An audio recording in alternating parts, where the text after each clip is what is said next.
नमस्कार दोस्तों, स्वागत है आपका हमारे चैनल पर। आज हम आपको लेकर चलेंगे भारत की सबसे पवित्र और ऐतिहासिक जगहों में से एक सारनाथ, जहां स्थित है दमेक स्तूप। ये वही स्थान है जहां भगवान बुद्ध ने बोध गया में ज्ञान प्राप्त करने के बाद अपना पहला उपदेश दिया था। आइए जानते हैं इस अद्भुत स्तूप का इतिहास, निर्माण कला और इसका धार्मिक महत्व। दमेक स्तूप का परिचय। दमेक स्तूप सारनाथ का सबसे प्रसिद्ध स्तूप है। इसे एक बृहद स्तूप कहा जाता है क्योंकि इसका इतिहास बहुत पुराना है।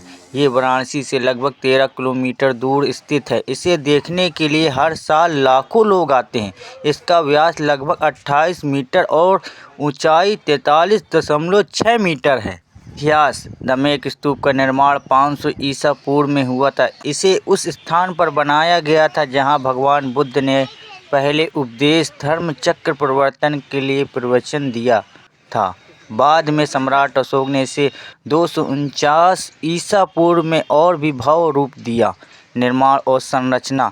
दमेक स्तूप पतली ईंट और रोड़ी से बना है। इसके निचले हिस्से में सुंदर फूलों और बेलों का नक्काशी की गई है। स्तूप के चारों ओर आप देख सकते हैं कि किस तरह बारीक महीन शिल्पकारी की गई है।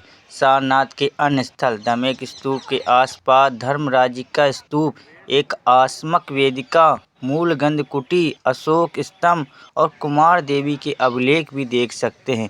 यहाँ का पूरा परिसर एक अद्भुत इतिहास और शिल्प का संगम है।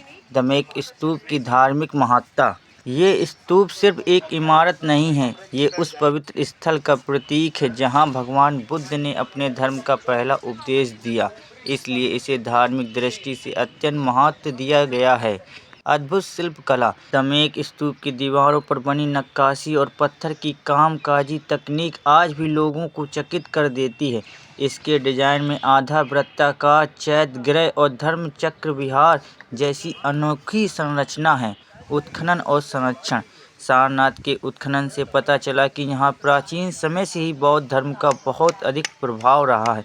पूरे परिसर में किए गए उत्खनन कार्य में हमें इतिहास और संस्कृति की गहरी समझ दी है। निष्कर्ष। दोस्तों, दमेक स्तूप केवल एक ईंट और पत्थर की संरचना नहीं है, ये हमें बुद्ध की शिक्षा, कला, इतिहास, संस्कृति की याद दिलाता है। अगर आप भारत के संस्कृति और धार्मिक स्थलों में रुचि रखते हैं तो सारनाथ और दमेक स्तूप जरूर देखें। ये वही क्षण था जब संसार ने पहली बार सुना मध्यम मार्ग का उपदेश। ना अत्यधिक भोग, ना कठोर तप, बल्कि संतुलन, संयम और करुणा से भरा जीवन। बुद्ध ने कहा, जैसे दीपक अंधकार को मिटाता है वैसे ज्ञान अज्ञान को मिटा देता है।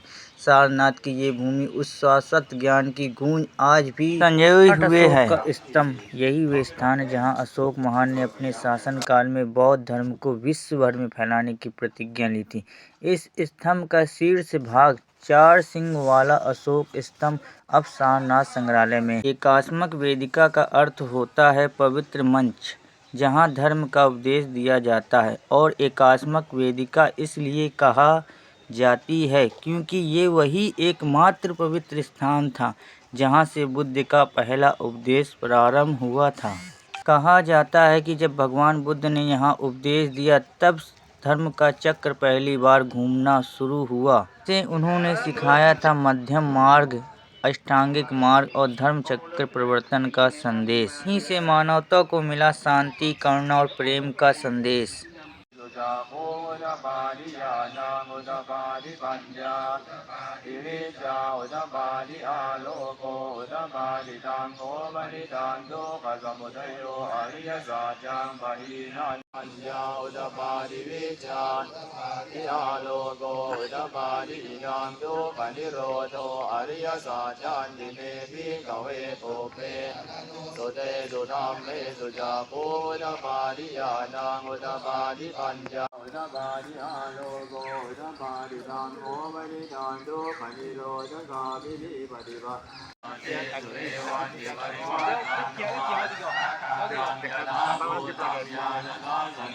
धर्मराजिका शब्द का अर्थ है धर्म के राजा से संबंधित स्तूप, और धर्मराज उपाधि भगवान बुद्ध को दी जाती है। मौर्य सम्राट अशोक ने 3वीं शताब्दी बनवाया था। 900 साल पहले गढ़वाल वंश की रानी कुमार देवी ने यहाँ धर्म चक्र जिनविहार नामक एक भव्य मठ बनवाया था। संस्कृत में लिखा ये शिलालेख हमें बताता है कि रानी कुमार देवी इतनी धार्मिक, दानशील और बुद्ध धर्म की आस्था से प्रेरित थी।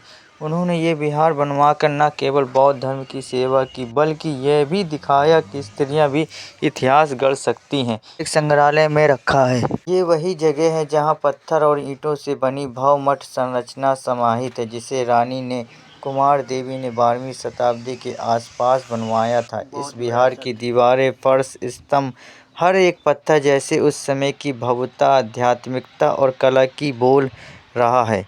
सोचो, 900 साल पहले यहाँ भिक्षु ध्यान करते होंगे, उपदेश देते होंगे, आशीर्वाद देते होंगे। आज हम वहाँ खड़े होकर यही महसूस कर सकते हैं, एक शांतिपूर्ण इतिहास जो हमें आज तक छूता है। पत्थरों से घिरा यह स्थल हमें याद दिलाता है कि धर्म सिर्फ उपदेश नहीं। सारनाथ में सबसे प्राचीन बौद्ध स्तूपों में से एक माना जाता है। कहा जाता है कि इसका निर्माण सम्राट अशोक ने 3वीं शताब्दी ईसा पूर्व में करवाया था। अशोक ने ये स्तूप उस स्थान पर बनवाया था जहां भगवान बुद्ध ने अपने 5 शिष्यों को पहला उपदेश दिया था, जिसे धर्म चक्र प्रवर्तन कहा जाता है। धर्म के राजा से जुड़ा स्थान और भगवान बुद्ध को धर्मराज कहा गया है। ये स्तूप मूल रूप से ईंटों और पत्थरों से बना एक गोलाकार स्तूप था। इसमें भगवान बुद्ध के अवशेष रखे गए थे, जो इसे अत्यंत पवित्र बनाते थे। शुरुआत में इसका आकार छोटा था, लेकिन समय समय पर इसमें कई बार पुनः निर्माण और विस्तार किया गया। बाद के काल में इसके ऊपर पत्थर की परतें चढ़ाई गईं और आसपास सुंदर वेदिकाएं और तोरण बनाए गए। 19वीं शताब्दी में जब ब्रिटिश पुरातत्वविदों ने यहाँ खुदाई की तो उन्हें इस स्तूप के भीतर एक अस्थि पात्र मिला। इस पात्र में भगवान बुद्ध की अस्थि अवशेष और बहुमूल्य रत्न पाए गए, लेकिन दुर्भाग्य से बाद में वह पात्र लूट लिया गया और उसके मूल अवशेष खो गए। फिर भी ये स्थान आज भी बौद्ध श्रद्धालुओं के लिए उतना ही पवित्र है। ये स्तूप केवल एक ऐतिहासिक संरचना नहीं, बल्कि श्रद्धा का प्रतीक है। हर साल यहाँ हजारों श्रद्धालु आते हैं जो भगवान बुद्ध के जीवन और उपदेशों को याद करते हैं। ये वही भूमि है जहाँ से बुद्ध धर्म का संदेश पूरी दुनिया में फैला। यहाँ का हर पत्थर, हर वृक्ष और हर द्वीप एक कहानी कहता है। अगर आपको ये यात्रा पसंद आई हो तो लाइक करें, चैनल को सब्सक्राइब करें और इस पवित्र स्थल की सुंदरता को अपने दोस्तों को जरूर पहुँचाएँ। जय बुद्धम।